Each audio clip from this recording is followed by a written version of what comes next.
I spent 23 years in family court before I moved to civil litigation. I've seen more wealth change hands in quiet rooms than most people will ever accumulate. The cases that stay with me aren't the loud ones. They're the ones where someone walks in confident and leaves with nothing, not because they were cheated, because they didn't read what they signed. There's a law in most jurisdictions that people forget exists until it's too late. It's called transmutation. It means that separate property can become marital property through conduct, not through a document, through behavior, through silence, through assumption. I watched a man lose a house he owned before marriage because he added his wife to the utility bills. He refinanced in both names to get a better rate. He told the mortgage broker they bought it together. None of that was true. But he said it under penalty of perjury on a federal loan application. When they divorced, she argued transmutation. The judge agreed. He walked away with half of what he brought into the marriage. His lawyer never asked him about the refinance until discovery. By then, the signatures were 8 years old. You can't unsay something you swore to in writing. Most people don't realize that marriage changes the character of assets retroactively if you're not careful. Community property states are the worst, but equitable distribution states will do the same thing if the conduct implies intent. Intent doesn't require a conversation. It can be inferred from a pattern. Paying joint bills from a separate account, depositing income into a joint account for years, putting both names on a deed to avoid estate tax. All of that can be used to argue you meant to share it, and once a judge believes you meant to share it, the asset is divisible. I've seen this happen with businesses. A man starts a company before marriage. He keeps it in his name, but his wife does the books, she answers phones, she's on the website as co-founder, she never takes a salary. He argues it's his separate property, she argues it was built with marital labor. The business gets valued, she gets half, he has to buy her out or sell. I'm not saying it's wrong, I'm saying he didn't know that's how it worked. And by the time he found out, the behavior was decades old. There's no amount of testimony that undoes a pattern. The other version I see involves real estate. Someone inherits a property. It's explicitly separate under state law. But they use marital income to pay the mortgage, or they renovate with joint funds, or they put their spouse on the title to simplify things. The law allows something called reimbursement in some states. But reimbursement is not a full shield. It only gives back what was contributed. If the house doubled in value, the appreciation might still be divisible. I've had clients who thought they were being generous. They thought adding a name was a gesture of trust. They didn't know it was a permanent recharacterization. You can't take a name off a deed without the other person's signature. And if the relationship sours, that signature costs money. A lot of it. I'm not immune to this. I put my ex-husband on a brokerage account because the bank recommended it for estate purposes. I didn't think about divorce. We weren't fighting. It seemed efficient. When we separated, that account became marital. I had opened it with my own funds. It didn't matter. The titling controlled. I didn't argue. I knew the law. Some of the worst cases involve retirement accounts.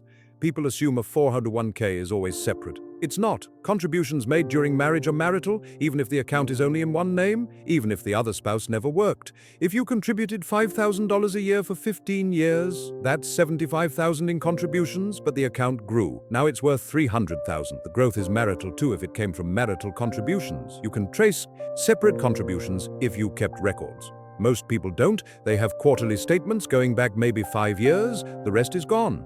The court uses formulas. The formulas are not favorable to the person who didn't keep records. I've seen people lose 18 years of appreciation because they couldn't prove the initial basis. The burden of proof is on the person claiming separate property. If you can't prove it, it's presumed marital. There's another issue with beneficiaries. People don't update them. They name a spouse on a life insurance policy. They divorce.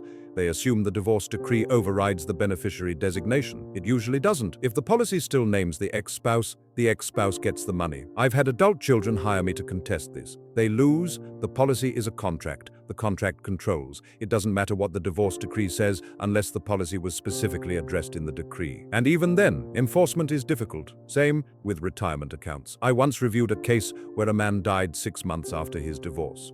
He had a 401k worth $400,000. His ex-wife was still listed as beneficiary. He had 2 children from a prior marriage. They hired me to argue the divorce meant she forfeited the funds. We lost. She got all of it. The kids got nothing. He could have changed the form. It would have taken 10 minutes. He didn't. People don't think they're going to die right after a divorce. But some do. And the paperwork doesn't care about intent. Post-nuptial agreements are another area where I see failure. People think they're a safeguard. They're not if they're done wrong. Both parties need independent counsel. There has to be full financial disclosure. The terms have to be conscionable at the time of signing, and even then some states won't enforce them if they were signed under duress. Duress doesn't mean a gun to the head. It means one party felt pressured. That can be emotional pressure.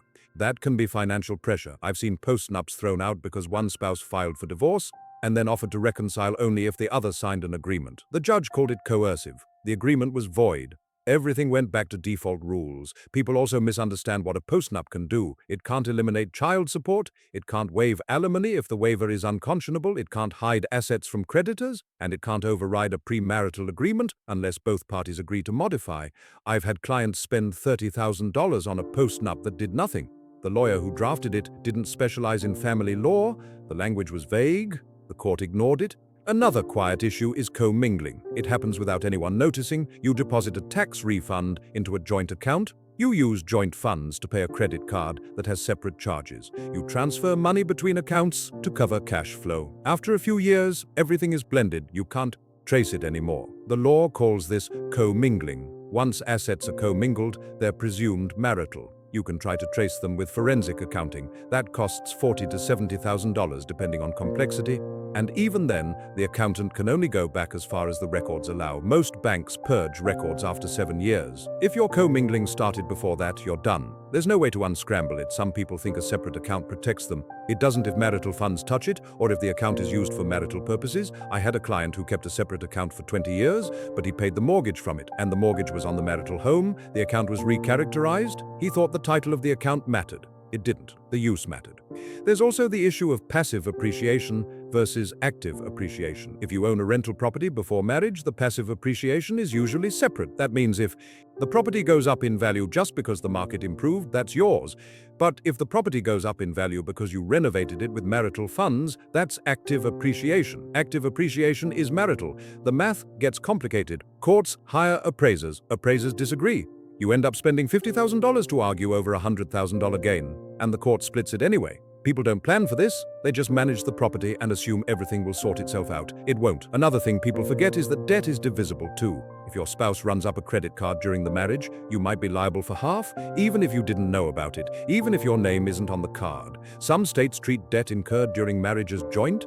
The creditor might not care, but the divorce court will assign it, and if your spouse can't pay their half, the creditor comes after you. I've had clients stuck with $30,000 in credit card debt they didn't charge. They had no recourse. Their ex filed bankruptcy. The creditor pursued the other spouse. The divorce decree didn't protect them. Decrees are not binding on third parties. That's something people learn too late. The same applies to mortgages. If both names are on the loan, both people are liable. Even if the decree says one person is responsible, the bank doesn't care what the decree says. If the responsible party stops paying, the bank forecloses on both. Your credit gets destroyed. You have to sue your ex for indemnification. That takes years. And if they don't have money, you get nothing. I've seen people lose their ability to buy a home for a decade because of this. They couldn't refinance. They couldn't get their name off the loan. They were stuck. I've also seen people give up claims because they were tired. Litigation is exhausting, it's expensive, it drags on. At some point, people just want it over. They sign agreements that aren't in their interest.